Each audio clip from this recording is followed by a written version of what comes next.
Hello everyone. Hope you all are doing well and taking care of your health, your family and your surroundings as well. And I welcome you all to Ursa Learnings, where you will gain a happy and insightful learning experience. And I'm starting this journey with the online biology classes for class plus 1 and class plus 2, which will be held in online mode as of now, because we all know the situation of ongoing pandemic. So in my YouTube channel I will give demo classes, and other informative videos will also be uploaded time to time. And if you like the demo class, you may contact me via the contact number and email address provided here. And you can also connect to Ursa Learnings for an amazing and holistic learning experience on various social media platforms as provided in the description box. So now let's start with the demo class 1, which is for the class plus 1, and in this demo class I will start with chapter 1, that is the living world. So let's start this. So welcome to the Ursa Learnings, and now we are going to start with the chapter 1 of class 10 plus 1, that is the living world. So the living world, while listening the title of this chapter, what first thing comes to our mind? That what is living, or what do you mean by living? And when we talk about living, then the next word that comes to our mind, that something which is alive, or something which is having life, right? So all such words come to our mind when we talk about living. Okay, so living means something, or some living things. As we talk about living things and non-living things, we all have studied before plus 1. So here we are focusing on living things or living organisms. So the main characteristics that help in defining the living thing, or simply the living one, the living individual, living organism. So the main characteristics of that constitute growth, reproduction, metabolism, cellular organization, and consciousness. There are many other characteristics as well, but the most important ones are these. So if we talk about one by one about all these, like first is growth. So what is there in growth? I mean, as we say that all living organisms grow. So what does it really mean?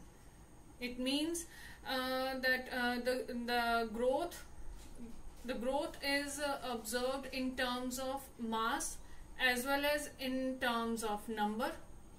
That is, the mass of a particular thing or a particular organism is increasing. And if we talk in terms of numbers, that means that is multiplicating.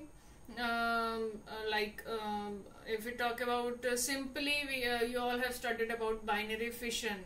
So what happens in simple binary fission? The amoeba, it gets divided into two daughter cells. So what is that? That is growth in terms of number. That is, it is further its growth is taking place, right? So that's the overview about growth in the living organisms. But here comes a contrary statement, that is it only the living things that grow? For example, if we take a case like mountains, you must have studied in social sciences, in social studies, in geography basically, that mountains also grow in size. Mountains get bigger, right? Sorry. So what does it happen? But that growth doesn't happen from its internal mechanisms or something like that. No, the size of mountains grow in terms that the material from outside materials gets accumulated on it, and its size gets bigger and bigger. So but that is the non-living thing, right? So yes, growth is a characteristic of living organism, but it cannot only the growth cannot define that something is living or not, or non-living. Okay, so we'll further discuss that what is that defining characteristic, or what is that defining feature which we can take as, okay, this is the thing which defines that this thing is living or non-living. Alright, so we'll discuss about. Alright, so next characteristic feature is reproduction. So what do you mean by reproduction? In simpler terms, reproduction means the production of progeny, or simply the next generation that is coming from the parent generation, and it will be having more or less similar characteristics to the parents. If we talk about there are two types of reproduction, that is asexual reproduction and sexual reproduction, and we have a general concept is there that in asexual reproduction there is more similarity between the progeny and the parent generation, and in case of sexual reproduction the similarity is not much. There will be more of variance, more of a variety will be there in case of sexual reproduction, but still some of the similarity will also be there in case of sexual reproduction as well. So more or less similar to the parent generation. This comes under the reproduction, but there also comes in some exceptions. Not all the living organisms can reproduce. For example, the sterile worker bees, the infertile human couples, etc. They cannot produce, they are unable to reproduce, right? But still they are living. So by this way also we cannot define if a thing is living thing or non-living thing. So let's go ahead. Then the third characteristic that comes is the metabolism. Now what is the metabolism? Metabolism basically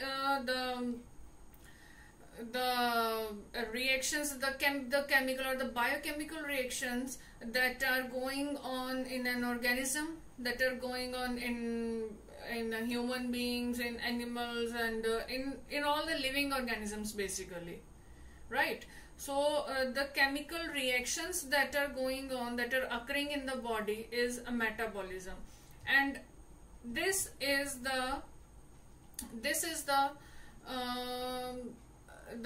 you can say the defining characteristic or the defining feature of the of a living organism, right? And metabolism is actually connected with the cellular organization, right? So what is the cellular organization of a human body, or simply of any organism? What is the its structure, or what is its internal organization that constitutes various chemicals and various metabolic pathways and various other internal processes that simply go on in the body, and they all help in the chemical reactions that take place. So this sort of metabolism occurs only in the living organisms, only in the living things. There is no non-living thing that can metabolize. Okay, so we can say that metabolism, or the cellular organization, that is one of the defining feature of living organism or life forms. All right. Okay, So and the next important characteristic of a living organism is the consciousness. So what do you mean by consciousness or being conscious? It means that having awareness of our surroundings, having awareness of ourselves. So basically being aware is what is termed as the consciousness. Okay, and you can see in yourself and in your surroundings that there are only the living things that can sense the things going around us, and then respond accordingly, right? You must have studied about stimuli and response. So if we encounter some sort of stimuli, and then we respond accordingly. Okay, so that concept of sensing the thing and then responding accordingly, that is the being aware of our surroundings, being conscious. And this you can see that this is a characteristic of living thing. All right. So, and specifically in case of humans, because we humans, we are conscious of ourselves, we are conscious of our body, we are conscious what is going in our body, basically our nervous system, that okay, in that particular situation we have to respond in this way, in that particular situation we have to respond that way. So in case of human beings, it can be said that a human has the capability, or it has self-consciousness. Okay, so this is all about consciousness. All right, so these are some of the most important, I would say, characteristics of living organisms, out of which the metabolism or cellular organization, basically we can say, is the defining characteristic of the life forms or the living organisms, along with the consciousness. Though growth and reproduction are also the characteristic of living organisms, but they are not the defining ones. And why are not they defining the living? Because as I have already told you that growth can be done, can happen in non-living things as well, as I gave you the example of mountains. And in case of reproduction, there are exceptions where living things or living beings cannot reproduce due to one or other reasons, right? So they cannot be the defining characteristic of life forms. All right, I hope you get this concept of living or life forms. All right, so the next thing that comes in this chapter, the living world, the next thing that comes is the diversity. So what do you mean by diversity? Diversity means, in simpler terms, if we talk, diversity means the variety in terms of or we can observe in context to its size, its shape, color, or functions, etc. Anything, right? So a variety, or having the variety on the basis of a particular reference which we can take. Okay, so specifically we focus on we'll be focusing on biodiversity in this chapter. So what do you mean by biodiversity? The diversity that is being found in the biological world. Okay, I'm mentioning here the term biological world. And what is this biological world? I would like if you just tell me something, or if you would give your views about what is biological world in the comments section. I would like to see your views as well, and we are going to discuss here as well. So what is biodiversity? Biodiversity means the diversity in the living world, sorry, in the yes, in the living world, or in the basically in the biological world. And the biological world consists of, in a broader terms, we say that plants, animals, human beings, they consist the biological world. Okay, but there are many other things. For example, there are microbes, microorganisms.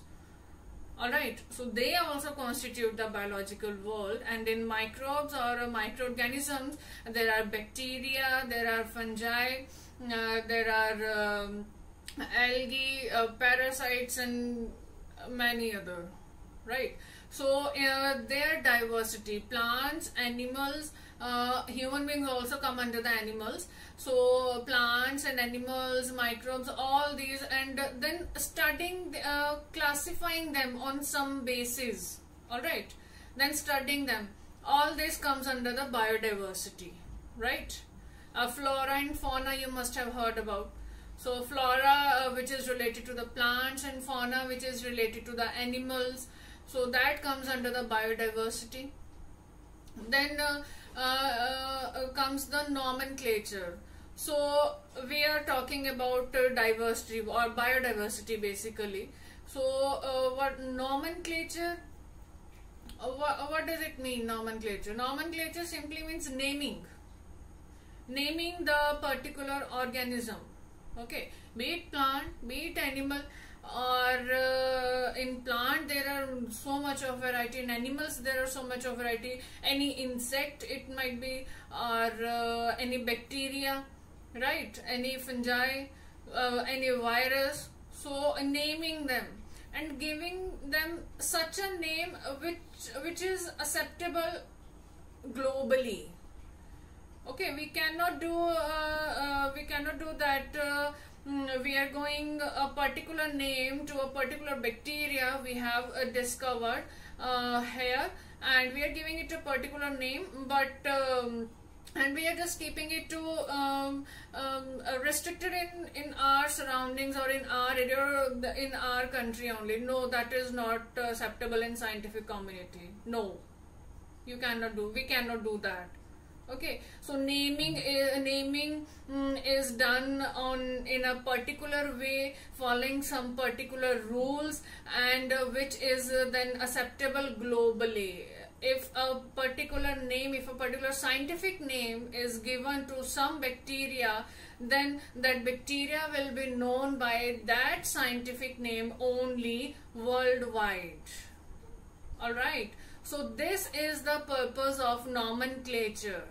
Giving a particular name to a particular organism, and which will be accepted globally, which will be accepted everywhere. If you are working at a time in India, and after some years you are working in US or in UK or in any other country, anywhere, okay, so that bacteria will be known, or that particular organism will be known by that name only. For example, the very basic example that we take,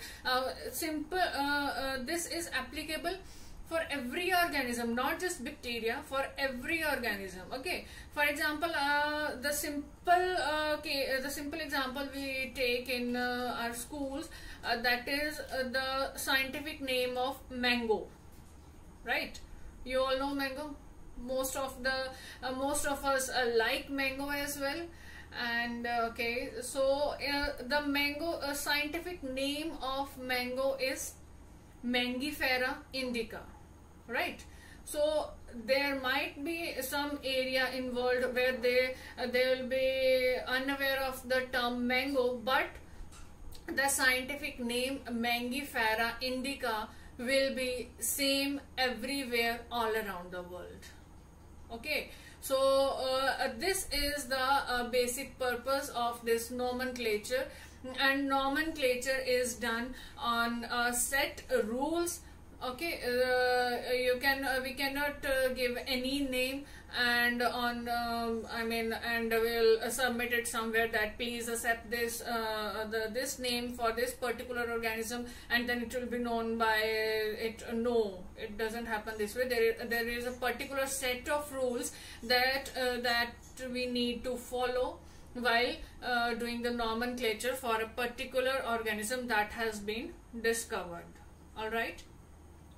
Okay, and with the nomenclature comes the classification. Okay, for example, if we talk about plants, there are many types of plants. There are flowering plants, there are non-flowering plants. Okay, so this is just one case. Similarly, so to simplify the study of organisms, or to basically grouping them, the organisms for the into convenient categories, so that the one who wants to study about particular organism or a set or a group of organisms, they can study easily and conveniently, basically, right? So that's why this nomenclature and classification is done. And with this nomenclature and classification comes the more scientific concept, that is the taxonomy. Okay, so before taxonomy, we all must know about taxa, T-A-X-A, taxa. What is taxa? Because a taxa constitutes the taxonomy. Okay, or we can say that the living organisms which are classified into different taxa, and this process of classification is known as taxonomy. And what is a taxa basically?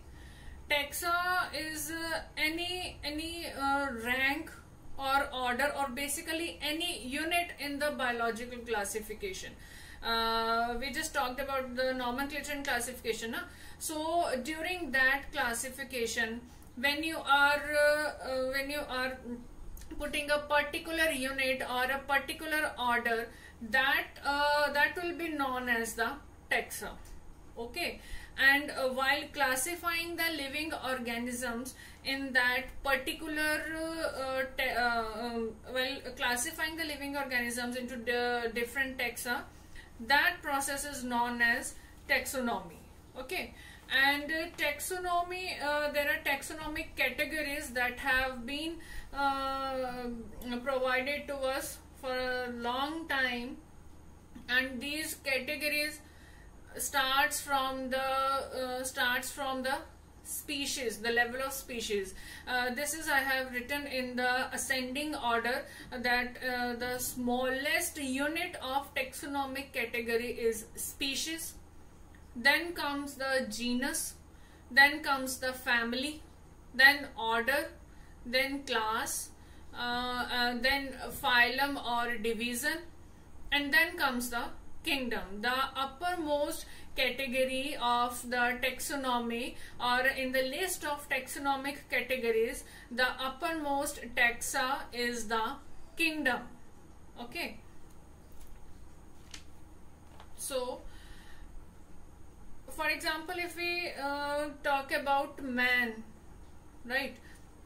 If we talk about man, its biological name is, you will tell me its biological name in the comments section. What is the biological name of man? Okay, so if we talk about its genus genus is Homo.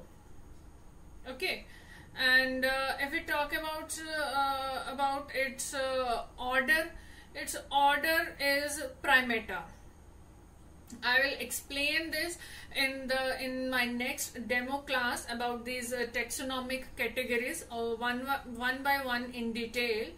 So here I just gave a very small example about how this categories is studied. That's about the taxonomic categories. Okay. And the next topic or the next concept that comes in this chapter, that is the taxonomical aids. So we have studied about taxonomy or taxonomic categories. Now comes the taxonomical aids. Basically what we are doing till now, that is naming of the organism, classifying it into a particular category or a particular class, and the unit which we are studying at a particular time, that is the taxa. So when we are classifying the organism or the living organism basically into a particular class, that process is known as taxonomy. All right, so now we need the taxonomical aids. What is aid? Taxonomical aids means the help, the assistance that is needed while this process of taxonomy is undergoing, the help that is needed. And this is an ongoing process. This is not just the help you get or you give at just one moment. No, it is an ongoing one. On a particular moment the help so needed or so given, that also comes under this, but it is an ongoing process. Basically what is this in the taxonomical aids is the preservation of the living things or the living organisms, so as to classify and identify them whenever required. Okay, so for classification and identification of organisms, we need that organism, right?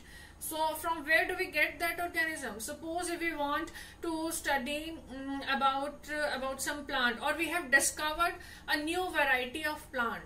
Okay, all right, but we will put it in some category, है ना? In some category we will put it.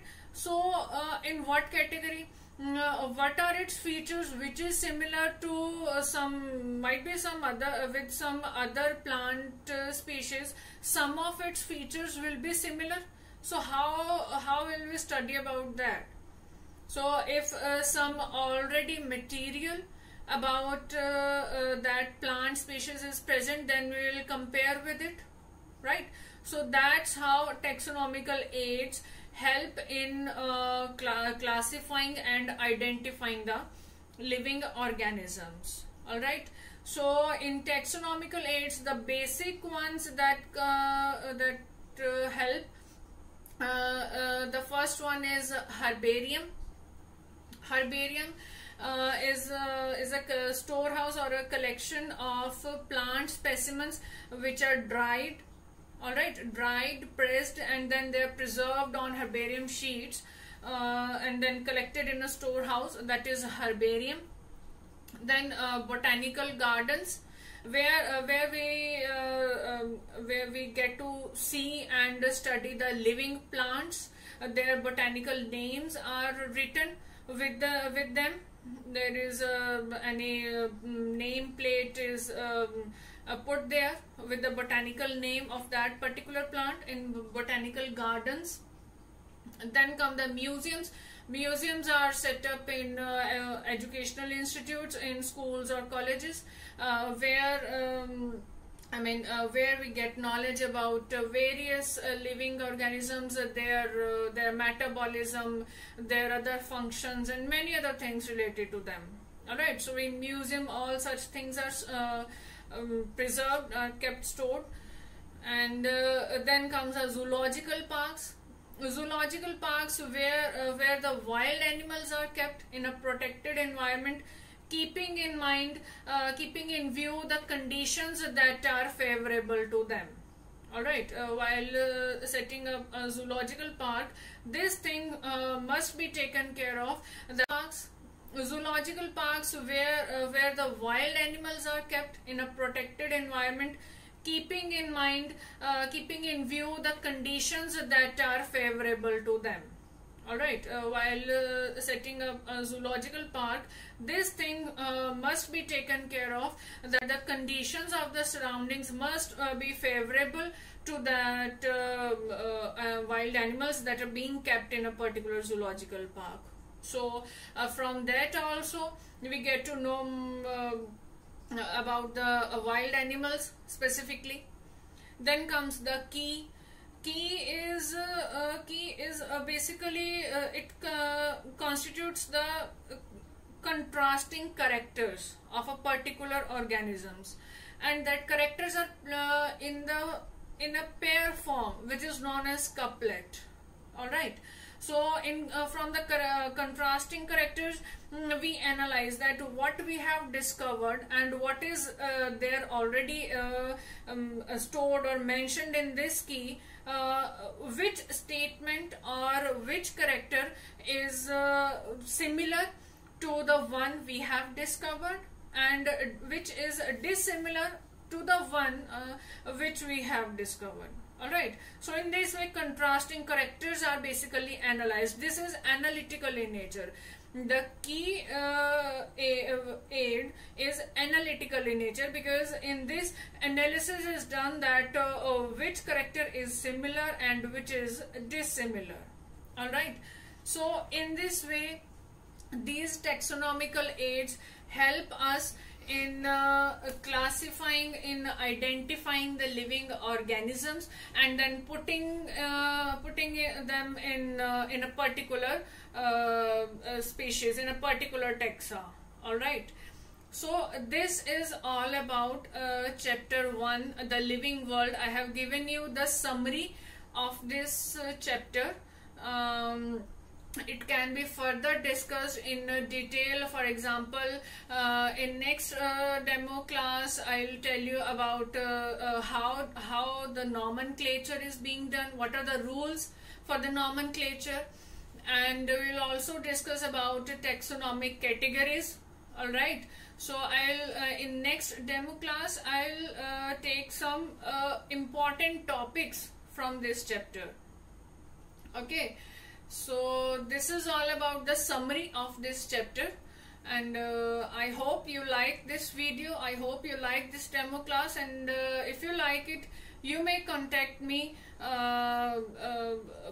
via the contact number and the email address that has been provided in the description, and you may also connect to the Ursa Learnings by various social media platforms as well, that I have provided in the description box as well. And how will I conduct the online classes, and how will I provide notes, I'll tell this in the next video.